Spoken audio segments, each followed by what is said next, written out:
Hey guys, how's it going? Hope you're having a good Christmas holidays.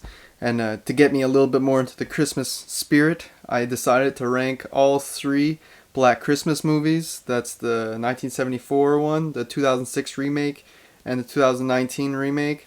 There's a wide range of quality going through these movies, I'll tell you that much. I got the Season Greetings Blu-ray of the original here, which is pretty cool. The quality is a little grainy, I find, but it comes with this cool Rue Morgue little booklet here. You can get all the different interviews with the cast and the making and all that stuff. It's pretty cool. I like it. I had to stream the 2006 and the 2019 versions. I know it's very hard to get the 2006 on Blu-ray. You can get it on DVD, but Blu-ray is very hard, and I'm not even going to try to get the 2019 version. So without further ado, let's get into this ranking. So coming in easily in the last place, we got Black Christmas 2019. This is a no-brainer. This movie was dull. It's boring. I just rewatched it with Good Real Hunting's channel. Go check them out if you're interested. They have a pretty good movie channel. There's two of them, Brett and Brad. They did a watch party for this, and surprisingly, they had quite a bit of people show up. I was one of them, and I was ranking this anyway, so why not watch it over there? And yeah, it was. I'm glad we had them to talk to because the movie was terrible. The chat with them was the best part of this movie. It's so dull, I find, and boring for a slasher. It's a PG-13 slasher, but there's no gruesome kills or anything at all. It's all watered down to usually when something's about to happen, it's cut off screen. So that's not what you want to see in a slasher movie. Just the whole premise of the movie has nothing to do with Black Christmas, besides the fact that they're at a sorority house and it's like on campus or whatever, like off campus, I mean. But yeah, it's this dumb premise with the guys who hate all the women, and it's just like one of those woke movies. But that's not even the worst part. The message is one thing, but it's just a terrible movie, I find. It got unlikable characters. You can't remember the names of anyone besides Calvin Hawthorne. It's just stupid to me. I just hate it. The one thing I'll give it credit for is it got not bad cinematography. It's not a bad shot movie. The cameras are nice, I guess. You get a little bit of a Christmas vibe from the Christmas lights and the snow and that, but besides that, everything else about this movie is forgettable. And yeah, it just plain sucks. With an ending, the twist at the end was really dumb too, and especially when you gave everything away in your trailer. So the marketing team was at fault for that as well. So yeah, I'll probably never watch this movie again. I've seen it twice now, and I'm happy to never experience this ever again. So coming in second place, we got the 2006 remake. Now, at least I can consider this one a remake because it still has to do with Billy, and it feels much more in line with the first movie. It's not just a cash grab marketing scheme that they used into 2019. And yeah, this one is a little more gruesome, and it's very odd and bonkers at the same time. It takes what the original had and gives Billy a backstory, which I didn't mind myself. I know a lot of people hate that. But what I did mind is seeing him as a grown-up in the movie being the killer. They show way too much of him.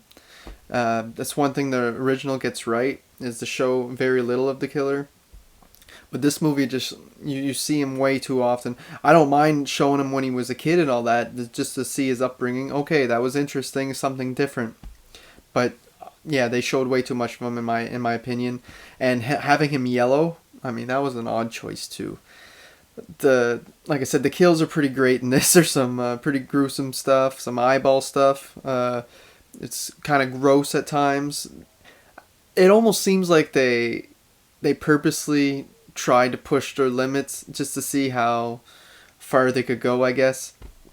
Which was all right. This is not a good movie. I wouldn't consider this good. This is a middle of the road. This is like a 5 out of 10, I guess, for me. It's right in the middle of great and terrible, but it's definitely watchable, and you can find some entertainment in it. The characters are a little more likable than than the 2019 remake. At least I didn't mind watching them, and their dialogue's a lot better. Uh, the only thing I'd say, this movie's a little bit bright. Like it, while its themes are dark, the movie, I don't know. There's just something about 2000s movies and newer that there's like, it's almost like a filter on the screen where it just seems too, everything seems too nice, not gritty enough. But yeah, but this is an okay movie to watch. I'll probably check it out again in the future. This was my first time watch of it, so I was expecting a complete dumpster fire the way everybody talks about it, but it wasn't that bad. It wasn't good, but it wasn't that bad either. I didn't mind it anyway, and I'll check it out again in the future. But coming in number one place, the OG, the 1974 classic, Black Christmas.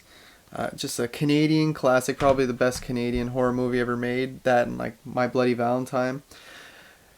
But it's just great. Tons of tension, tons of atmosphere, which I think both of the other movies kind of lacked, was tension.